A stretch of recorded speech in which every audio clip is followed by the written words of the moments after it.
क्या बात है, क्या बात है, क्या बात है। सर कैसे हैं आप? अरे वाह वाह, अरे बाप रे, कबीर बेदी जी नमस्ते नमस्ते, पूजा जी नमस्ते। नमस्ते। Alaya what's up? Hello. Sharma Sharma ji, एक मिनट इधर आइए सर। क्या यार, किस्सा कुर्सी का। इनसे पूछिए। पहले तो शर्मा जी आप ना मिठाई खाइए। किस बात के लिए? भाई मुंबई में मेट्रो शुरू हो गई है। वो तो 2 महीने से चल रही है। हाँ तो मिठाई भी तो 2 महीने से चल रही है। मेरे पास ये लास्ट पीस बचा था, मुझे किसी को चेपना था, मैंने सोचा आप ही को बट मैं आपको एक सच बताऊं पूजा जी, मिठाई में और मेट्रो में एक सिमिलैरिटी है। क्या? जैसे मिठाई में खोया है, हाँ। मेट्रो में भी खोया है। मेट्रो में कहाँ खोया? नहीं, मेट्रो हैं? में मेरा पर्स खोया है। अभी 2 दिन पहले मेट्रो में मेरा पर्स खो गया। अच्छा। तो इसलिए कबीर जी आपसे एक रिक्वेस्ट थी, हाँ। आपका जो पर्स है ना, वॉलेट, अगर आप वो मुझे कुछ दिनों के लिए दे दें, मैं आपसे वादा करता हूँ जैसे ही उस वॉलेट में पैसे खत्म हो जाएंगे मैं लौटा दूंगा। वकील साहब, इतनी गर्मी पड़ रही है, आप मुंह पे वो क्यों नहीं लगाते? सनस्क्रीन नहीं, टेप।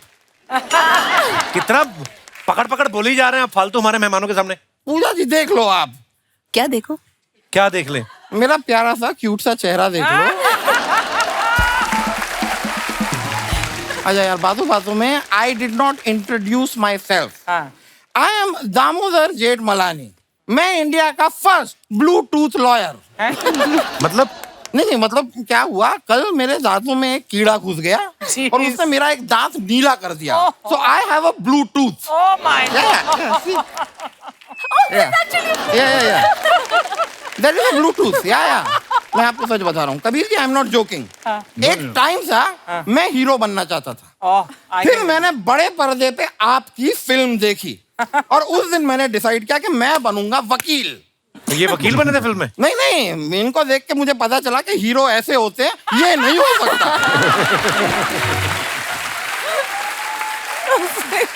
इस आदमी का कोई स्कोप नहीं है। नहीं, लेकिन आज मैं आपको बताऊं, आज अर्चना जी आपसे आगे निकल गई। कैसे? नहीं, मैं हाईवे पे मैंने देखा गाड़ियां जा रही थी आपकी। हाँ, मैं आगे निकल गई। वो तो क्या है, हमारे सेट पे यहाँ पे खाना खुल गया था, Oh तो God! इसलिए दौड़ती हुई आई हैं आज। वरना मैं आपको सच बताता हूँ, मैंने देखा है ये रोज इतनी फास्ट नहीं आती हैं। ये गाड़ी में बैठी रहती हैं, इनका ड्राइवर गाड़ी को धक्का लगाता है। मैंने कल देखा, मुझे बड़ा बुरा लगा ड्राइवर के लिए। मैं तो खुद उतरा अपनी गाड़ी से, मैं इनके पास गया, इनके ड्राइवर के पास, और मैंने ड्राइवर से कहा कि देखो परमीत भाई,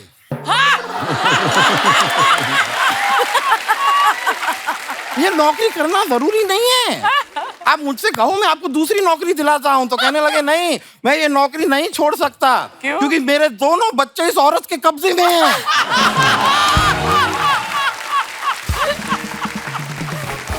कबीर सर, आपने सुना होगा ना, एक शक्ल के 7 लोग होते हैं दुनिया में। तो ये है एक ही शक्ल के एक साथ 7 लोग। कमाल की बात कही है आपने यार, इस पे तो बनता है क्या? आपका चुप रहना। कबीर जी, आपकी एक फिल्म आई थी, मुझे याद है, फिल्म थी माँ बहन और बीवी। मैं उस फिल्म के डायरेक्टर को बहुत क्रेडिट देना चाहूंगा कि उन्होंने फिल्म के नाम में बीवी रखा, वरना फिल्म की माँ बहन हो जाती।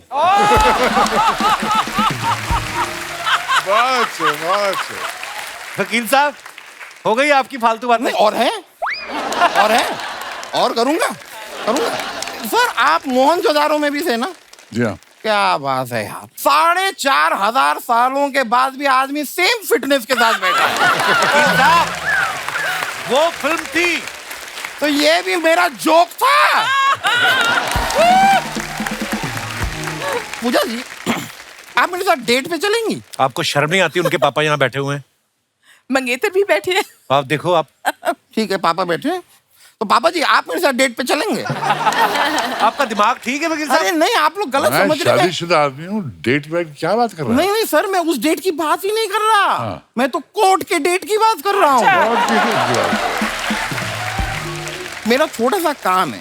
अच्छा। आप एक बार बस कोर्ट में आइए, जज साहब के सामने आपको कहना है कि हाँ 8 तारीख की शाम को रमेश मेरे घर पे था, मेरे साथ था। कौन रमेश? रमेश मेरा एक क्लाइंट है। हुआ क्या, रमेश निर्दोष है, उसने कुछ किया नहीं है। एक दिन रात को रमेश सड़क पे चलता हुआ जा रहा था, सामने से एक अमीर आदमी आ रहा था। जब दोनों ऐसे गुजरे तो रमेश से वो अमीर आदमी का पर्स चुर गया। छोड़ गया। हो गया। तो आप आके गवाही दे देंगे ना तो रमेश बच जाएगा। तो शर्म नहीं आती आपको चोर का साथ देते हुए? नहीं, मुझे नहीं आती।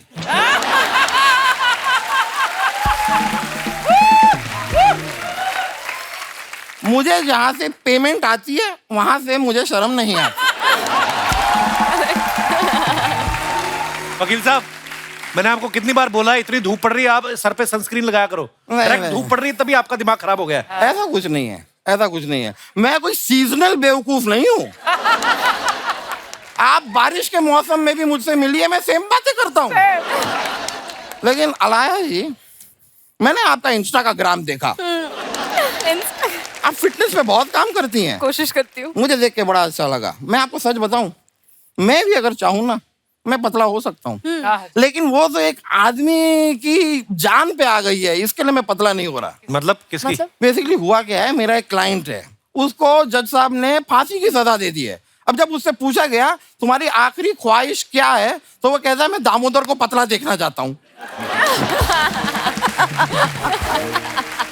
अब अगर मैं पतला हो गया तो वो बेचारा ये नहीं चाहता मैं। वकील साहब, आप अपने आप यहाँ से जाएंगे कि मैं आपके टकले पे चढ़ के नाचूं अभी नहीं। यहाँ पे? हैं? इतनी स्पेस तो शायद नहीं होगी, पर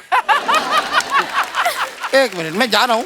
सर, मैंने आपकी बुक पढ़ रहा था, स्टोरीज आई मस्ट टेल, तो उसमें मैंने ये चैप्टर पढ़ा कि जब आप इटली गए प्रवीण बॉबी जी के साथ, तो आपको भी ये आइडिया नहीं था कि आपकी सीरीज वहां पे इतनी बड़ी हिट हो चुकी है, बिकॉज उस समय ये मोबाइल फोन, इंटरनेट, मेल्स वगैरह नहीं थे। राइट, कुछ नहीं था, इंटरनेट। तो जब आप उतरे एयरपोर्ट पे लैंड किए, वो क्या नजारा था कबीर सर फिर?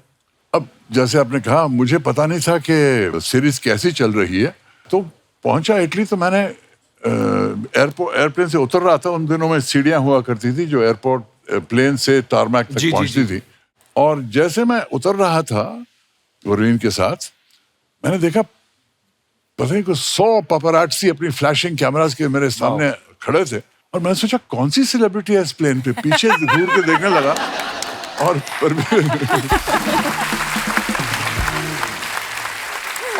परवीन ने कोनी मार के कहा तुम्हारे लिए हंसो, स्माइल करो। फिर मैं स्माइल करने लगा। क्या बात है, ऐसे भी होता है। देखो आप उस वक्त के बाद वाकई यूरोप में मुझे बहुत स्टारडम मिली और बहुत मशहूर बन गया मैं यूरोप में। अच्छा, अमेरिकन सीरीज भी आप एक कर रहे थे, वो आपने पहले कर चुके थे इससे पहले, इटालियन सीरीज से पहले? इटालियन सीरीज पहले हुई। अच्छा जी। उसके बाद मैं हॉलीवुड गया, उसके बाद मैंने जेम्स बॉन्ड की फिल्म की। जी जी जी। जेम्स बॉन्ड की फिल्म, जेम्स बॉन्ड की फिल्म करना बहुत बड़ी बात थी, क्योंकि सबसे बड़ी बात यह थी कि मैं पहला इंडियन एक्टर था जो जेम्स बॉन्ड फिल्म में कास्ट हुआ। वाह।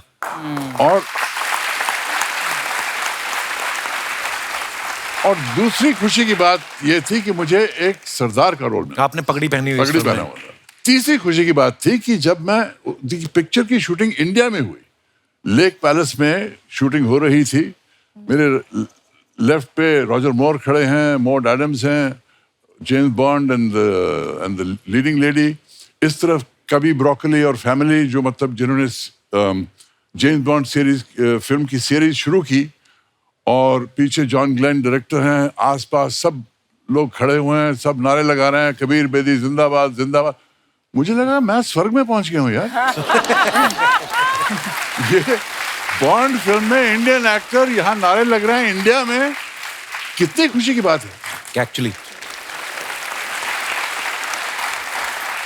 मैंने देखा लोग यहाँ पे इंडिया में अगर फिल्म करते हैं तो एक सपना होता है कि यार हम इंटरनेशनल भी कुछ करें, है ना, बाहर जाके। आपकी तो शुरुआत ही इटली से हो गई। अब वैसे भी लोगों को लगता है कि यार पर्सनैलिटी ऐसी, कभी ऐसा धोखा हुआ किसी टैक्सी वाले को कि आपको विदेशी समझ के ज्यादा पैसे मांग लिए हो टैक्सी वाले ने? मुंबई में हुआ आपके साथ? नहीं, ऐसा नहीं हुआ, लोग मुझे पहचानते थे। अच्छा जी। लेकिन टैक्सी की बात करें तो मुझे ये याद आता है कि मेरे पिताजी ने इतना सैक्रिफाइस किया इंडिपेंडेंस के लिए कि कई बार जब मैं टैक्सी में जाता था, उनके साथ बैठता था, कई टैक्सी ड्राइवर कहते थे पैसे नहीं लेंगे आपसे बेदी साहब, आपने देश के लिए बहुत त्याग त्याग वाह यार, त्याग क्या बात है, कितनी खूबसूरत बात है। आपको ना लेट नाइट तक आपकी बुक पढ़ रहा था तो सुबह उठा तो मेरा बेटा है 2 साल का, वो आया, आपकी खूबसूरत इतनी पिक्चर, लंबे बाल दाढ़ी रखी, तो त्रिशान आया और उसने आके उनको जय करना शुरू कर दिया। तो बाबा, उनको पता नहीं क्या दिमाग में आया, इतनी मतलब उसको लगा कि इतनी पर्सनैलिटी आपकी। सर एक कुर्बान का किस्सा हमने आपका कोई सुना है कि आपको लग रहा था कि इस फिल्म में मैं ही मेन हूँ, लेकिन बनते बनते कोई और मेन बन गया, वो क्या किस्सा था? ये प्रोड्यूसर कुर्बान के आए थे और कहने लगे कि इस पिक्चर में 2 लोग हैं, सुनील दत्त हैं और आप हैं, अच्छा। Clash of giants. क्या फैंटास्टिक स्टोरी सुनाई, बहुत अच्छी लगी, लेकिन हमें एक लड़का चाहिए, लड़की चाहिए गाना वाना गाने के लिए। तो मैंने कहा देखिए, मैंने सुना कि सलीम साहब का लड़का सलमान खान बहुत अच्छा काम कर रहा है, अभी पिक्चरों में आया है, उसे ले लीजिए। तो सलमान को साइन कर दिया अच्छा। और आयशा जुल्का को एक्ट्रेस साइन किया। पिक्चर के बनते बनते सलमान की 4 बड़ी फिल्म्स हिट हो गई। अच्छा जी। हमारी फिल्म में 14 गाने आ गए और हम बैकग्राउंड म्यूजिक बन गए।